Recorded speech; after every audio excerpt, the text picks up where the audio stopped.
চট্টগ্রাম বিশ্ববিদ্যালয়ের শিক্ষার্থী গ্রামবাসীদের মধ্যে সংঘর্ষের ঘটনায় আহত চবি শিক্ষার্থী মামুন মিয়া এখনও হাসপাতালের বিছানায় কাতরাচ্ছেন। আর মাথার খুলি রেখে অপারেশন করা হলেও মাথার খুলিটি প্রতিস্থাপন করতে মাস দেড়েক সময় লাগবে বলে জানিয়েছেন চিকিৎসক। অন্যদিকে একই ঘটনায় মাথায় মারাত্মকভাবে আঘাতপ্রাপ্ত চবি শিক্ষার্থী ইমতিয়াজ আহমেদ সায়েমের অবস্থাও আশঙ্কাজনক।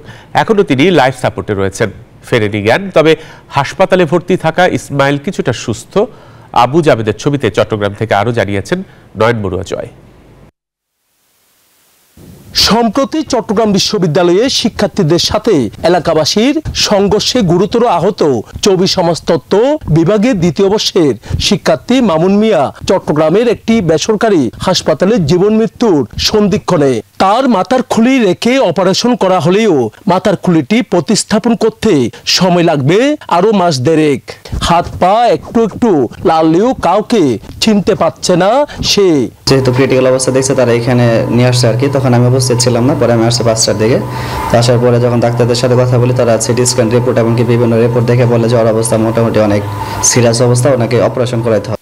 চিকিৎসক বলছেন এখনো শঙ্কা কাটেনি মামুনের, সুস্থ করে তুলতে চেষ্টার কোনো ত্রুটি নেই তাদের। মাথার খুলি তো এখন নেই ওই জায়গাটার মধ্যে, সেগুলো আমরা সংরক্ষণ করছি। পরবর্তীতে পেশেন্টের কন্ডিশন দেখে হয়তো বা সেটা আবার আগের জায়গায় দিয়ে যাওয়া হবে। অন্যদিকে একই সংঘর্ষে আহত আন্তর্জাতিক সম্পর্ক বিভাগের শিক্ষার্থী ইমতিয়াজ আহমেদ সাইম এখনো লাইফ সাপোর্টে আছেন। শনিবার তার লাইফ সাপোর্ট কয়েক ঘন্টার জন্য খোলা হলেও জ্ঞান ফেরেনি সাইমের। তার পরিবার রয়েছে দুশ্চিন্তায়।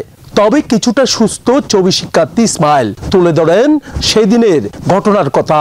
ইট পাটকেল নিক্ষেপ করে পরবর্তীতে যখন আমরা পিছনে চলে আসি, যেহেতু আমাদের হাতে কিছু নেই, তারপর ধারালো অস্ত্র দিয়ে কয়েকজনকে কূপ মারে এবং তাদের হাতে লাঠি চোটা ছিল এবং দেশীয় অস্ত্রগুলো, এবং একটা পর্যায়ে গুলির আওয়াজ ওই দিক থেকে আসে।